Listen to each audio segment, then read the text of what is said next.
This is the Lone Crater YouTube. We hope this video helps.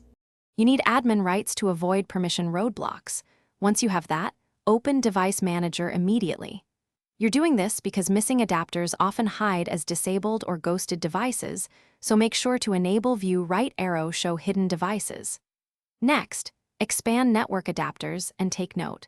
If nothing appears, you'll attempt hardware and driver checks.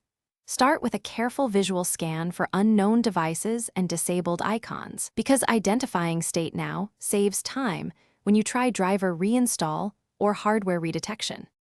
Once done with identification, uninstall any unknown or disabled adapter entries and select Delete Driver Software when offered.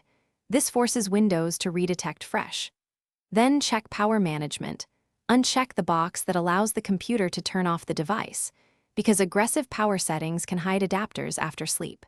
If it's a removable card or USB dongle, power down, reseat the device, and test another port. Doing so rules out a loose connection or faulty slot before you proceed to driver downloads or BIOS checks.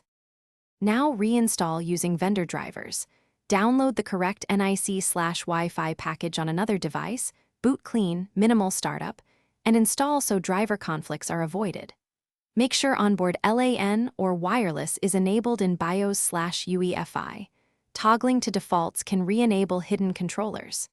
If the adapter still doesn't show, try System Restore to a prior point, run Windows Update, or test the adapter in another PC to isolate hardware failure. If those fail, contact vendor support. Mention step. Thanks for watching. Consider subscribing if we helped you.